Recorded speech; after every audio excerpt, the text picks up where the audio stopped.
तो यार देखो, फ्री फायर में ना बहुत प्लेयर्स आए, बहुत प्लेयर्स गए, लेकिन डेजर्ट बस उनकी चलती है जिनको जाने अनजाने में ये 3 ट्रिक्स पता है, जिसमें से थर्ड वाली तो मोस्ट इंपोर्टेंट है, अभी भी काफियों को नहीं पता। हम अपनी गली में किसी अच्छे डेजर्ट चलाने वाले से पूछते भी है ना कि भाई यार तू कैसे मार लेता है ऐसे हेडशॉट है, हमें भी बता दे यार कोई एक आधी ट्रिक। तो वो भाई इतना इतराता है जितना खुद फ्री फायर नहीं इतरा रहा फ्री फायर इंडिया लाने में। फिर उसके बाद तुम यूट्यूब पे जाके सर्च करोगे डेजर्ट ईगल हेडशॉट ट्रिक, तो यूट्यूब पे तो अलग ही माल पी के लोग वीडियो बना रहे हैं। तुमने वो लोग देखे हैं जो फ्यूचर बताने के नाम पे लोगों को पागल बनाते हैं, या फिर ट्रेन में 2000 का आईफोन प्रो मैक्स बेचने वाले तो देखे ही होंगे। अरे वो छोड़ो, तुमने फ्री फायर वाले तो देखे ही हैं, तो उन्हीं से मिलते जुलते हैं ये लोग भी। क्या मायरा? पर तुम टेंशन ना लो, आज मैं तुम्हें ऐसी डेजर्ट ईगल ट्रिक बताने वाला हूँ जिससे अगर हेडशॉट ना लगे तो तुम मुझे भाई प्लीज देखना बंद कर देना, ठीक है? मैं हाथ जोड़ के कह रहा हूँ, सच में कर देना। पर उससे पहले ना इन तीनों ट्रिक्स को देख जाना बस, ठीक है? इस थर्ड ट्रिक के बाद सिर्फ 2 ही बंदे डेजर्ट से हेड नहीं मार पाएंगे, या तो उनके पास अंगूठा ही नहीं होगा ट्रैक करने के लिए, या फिर वो आंखों में पट्टी बांध के खेलते हैं। तो भाई देखो, मेरे से खुद वेट नहीं हो रहा तुम्हें ये ट्रिक बताने के लिए, तो जल्दी से इस वीडियो को एक लाइक कर दो और फटाफट से हम इस वीडियो को शुरू करते हैं। तो देखो, ये डेजर्ट ईगल ट्रिक ना एकदम नूब से प्रो सबके लिए होने वाली है, ठीक है? तो इसलिए अगर आज से पहले अगर तुमने कभी भी डेजर्ट ईगल से वन टैप नहीं मारा है तो भी कोई दिक्कत नहीं है, मैं हूं ना। तो हमारा जो पॉइंट नंबर 1 है उसका नाम है सेटिंग्स। तो भाई देखो, अगर तुम्हें डेजर्ट से फास्ट वन टैप मारना है ना और सामने वाले के वन टैप से बचना भी है, तो तुम्हें अभी जाके ना अपनी गेम में क्विक वेपन स्विच वाले बटन को ऑन कर लेना है। और बहुत लोगों को मैंने देखा वो ना गन बॉक्स पे क्लिक करके स्विच करता है, ठीक है? और मैंने भी काफी बार वीडियो बता रखा है, एक बार और बता देता हूँ कि आपको गन बॉक्स पे क्लिक करके स्विच कभी नहीं करना है, क्योंकि तुम उससे स्विच तो कर लोगे लेकिन ड्रैग सही से नहीं कर पाओगे। इसीलिए भाई वेपन स्विच को ऑन कर लेना। उसके बाद आती है इस वेपन स्विच बटन की प्लेसमेंट, कि तुम्हें इसको रखना कहां पर है। तो भाई देखो, सबकी कस्टम चूड़ी एकदम अलग अलग होती है, इसलिए मैं ये नहीं कह रहा कि तुम इसको इधर रख लो इधर रख लो, लेकिन बस इस बटन को ऐसी जगह रखना जहां से ना इस पे क्लिक करने के बाद तुम इजिली रन बटन पे भी क्लिक कर लो। और इजिली से मेरा मतलब है एकदम इजिली, मतलब जैसे तुम लाइट बंद करके अपने हाथ को अपने मुंह पे इजिली टच कर सकते हो ना, बिल्कुल वैसे ही। और ज्यादातर लोग यही गलती करते हैं कि वो इस बटन को गलत जगह पे रख लेते हैं, इसीलिए वो वेपन स्विच से वन टैप कभी नहीं मारना सीख पाते।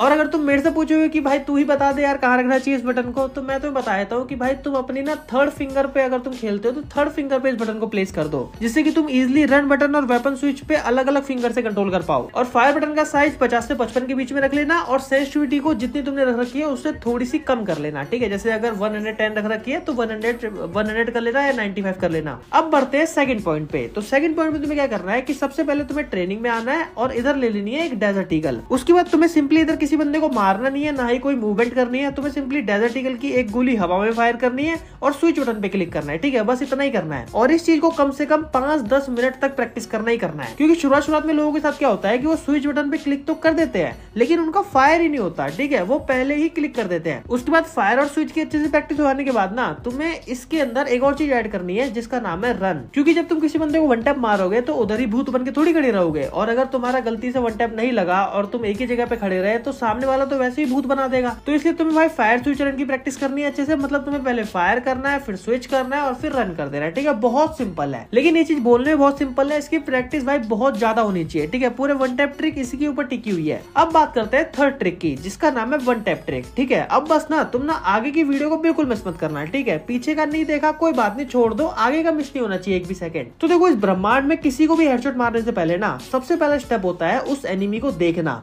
कि वो किधर से आ रहा है, किधर भाग रहा है, अपोजिट साइड भाग रहा है, जंप करके आ रहा है, पीक ले रहा है, ठीक है? उसको देखना अच्छे से। और अगर बंदा सामने से भाग के आ रहा है या फिर जंप कर रहा है तो वो तो ग्रीन फ्लैग माना जाता है फ्री फायर में हेडशॉट मारने के लिए। अब एनिमी को देख लिया, उसके बाद हम क्या करते हैं कि हम एनिमी की पोजीशन के हिसाब से अपनी एम प्लेसमेंट करते हैं, ठीक है? और 90% लोग इसी स्टेप में गलती कर देते हैं, पर कोई बात नहीं कोई बात नहीं, आज की बात नहीं करोगे। तो सबसे पहली चीज तो ये जान लो कि अगर एनिमी तुम्हारे शॉर्ट रेंज में है, ठीक है, तो एम ऊपर और व्हाइट रहेगा, और अगर दूर है तो नीचे और रेड रहेगा, ठीक है? बस इतना सही है एम प्लेसमेंट। पास है तो ऊपर और व्हाइट, दूर है तो नीचे और रेड। पास है तो ऊपर और व्हाइट, दूर है तो नीचे और रेड। पास है तो ऊपर और व्हाइट, दूर है तो नीचे और रेड। कर ले तू बेटा इसको, तभी लगेगा तेरा हेड।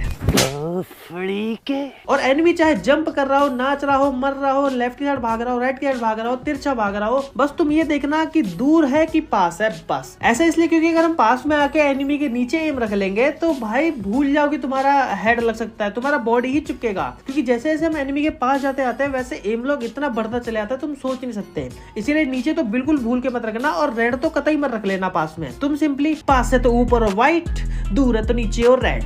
कर ले तू बेटा इसको, तभी लगेगा तेरा हेड। तौबा तौबा तौबा। अब हमने एनिमी को देख भी लिया, अपनी एम प्लेसमेंट भी कर ली। अब नेक्स्ट स्टेप आता है एक पॉज लेना, क्योंकि काफी बार क्या होता है कि एनिमी मूवमेंट पे तो होता है लेकिन अगले ही पल ना वो एकदम सीधा खड़ा होने वाला होता है। तो अगर तुम मूवमेंट करते हुए मारोगे तो चांस तुम्हारे कम है, पर अगर स्टिल खड़े हुए को मारोगे तो 90% लगेगा ही लगेगा हेडशॉट। जैसे ये बंदा देखो एकदम से निकल के आया है, ठीक है, तो मैंने इधर वेट करा कि भाई इसको फायर करने दूं, फिर मैंने फायर करा। तो इसीलिए थोड़ा सा वेट करना बहुत जरूरी है। वैसे इधर भी देखो ये बंदा ओरायन बन गया था, तो मैं जॉयस्टिक लेके वेट कर रहा था कि कब ये बंदा फायर करे, तो मैं इधर पॉज ले रहा था। और इधर मैं जॉयस्टिक लेके वेट इसलिए कर रहा था ताकि वो बंदा एकदम से ना मार दे मुझे, ठीक है। तो तुम कहीं पे भी देख लो, पॉज लेना भाई बहुत जरूरी है डेजर्ट से एक्यूरेट हेड मारने के लिए। और यही चीज है जो कि लोगों को पता ही नहीं है अभी तक। डेजर्ट से भाई कभी भी एकदम हेडम हेड नहीं लगता, कुछ लोगों का लगता है लेकिन ज्यादातर नहीं लगता। तुम भाई मेरे एकदम बैक टू बैक क्लिप देखो जिसमें मैं सब में पॉज ले लेके मार रहा हूँ। इसमें तो बंदा देखो एकदम पास में भी आ गया, फिर भी मैं एकदम हड़बड़ाया नहीं। मैंने भाई इधर एक पॉज लेके फिर उसके बाद तुरंत इसको शॉर्ट रेंज में मारा। और पॉज तुम जॉयस्टिक पकड़ के ले सकते हो, कवर में रह के ले सकते हो, या फिर इस वाली क्लिप में तो मैंने भाई जंप करते करते हुए पॉज लिया। और अगर ये चीज समझने के बाद भी तुम्हारा हेड नहीं लगा तो कोई बात नहीं। अब मैं बात करता हूँ अपनी बोनस ट्रिक की। तो बोनस ट्रिक में सबसे पहली चीज है एक मिस्टेक, ठीक है, जो कि लोग डेजर्ट चलाते हुए इतनी ज्यादा करते हैं जिसका नाम है ड्रैग टेक्निक। तो सबने क्या कर रखा है कि सबने ना कहीं से रोटेशन ट्रैक का नाम सुना हुआ है, ठीक है, तो हर जगह बस रोटेशन ट्रैक मारते रहते हैं। पर डेजर्ट के केस में ये चीज एकदम उल्टी पड़ जाती है। डेजर्ट से रोटेशन ट्रैक तभी काम आता है जब एनिमी तुम्हारे पास हो। दूर रह के डेजर्ट से रोटेशन ट्रैक नहीं चलता। तो इस चीज को अपने माइंड से निकाल दो कि हर जगह रोटेशन ट्रैक मारना है। अगर दूर है बंदा तो स्ट्रेट ड्रैग ही चलेगा, और डेजर्ट चलाते समय तो ज्यादातर स्ट्रेट ड्रैग ही काम में आता है। उसके बाद मैं तुम्हें एक धांसू ट्रिक बताता हूँ डेजर्ट से हेड मारने के लिए, जो कि मैं अभी तक यूज करता हूँ, शुरुआत से यूज करता आ रहा हूँ, ठीक है, जिसका नाम है reload trick. Reload trick best of the best trick है डेजर्ट से हेड मारने के लिए, ठीक है। बस तुम फायर करो, रिलोड करो, ठीक है। अगर नहीं लगा हेड तो भी तुरंत तुम फायर करो, बस रिलोड करो। इससे क्या होता है कि तुम्हारा एम ना बार बार रीसेट होता चला जाता है, ठीक है। तुम्हारा जब भी रिलोड करते हो तुम्हारी एक्यूरेसी वापस से डिफॉल्ट हो जाती है, कम नहीं होती। और तुम बैकग्राउंड में भी देख रहे होगे कि मैं ज्यादातर सिर्फ और सिर्फ रिलोड ट्रिक का यूज करके मार रहा हूँ। और प्लीज यार तुम ना यार लेट के मत खेला करो, ठीक है यार, बैठ के खेला करो, ठीक है। इसके ऊपर मैंने 2 लाइन भी लिखी है कि कैसे लगेगी गोली हेड में जब तू लेटा हुआ है बेड में। और बाकी भाई इस वीडियो को 1 लाइक करके मुझे मोटिवेट करो ताकि मैं और ज्यादा फनी, एंटरटेनिंग और इन्फॉर्मेटिव वीडियो तुम्हारे लाता रहूं। बाकी अभी वीडियो खत्म हो चुकी है, बाकी बातें इंस्टाग्राम पे होंगी, ठीक है, लिंक डिस्क्रिप्शन में है, आ जाओ फटाफट से वहां पे आके, लेकिन फॉलो जरूर कर लेना।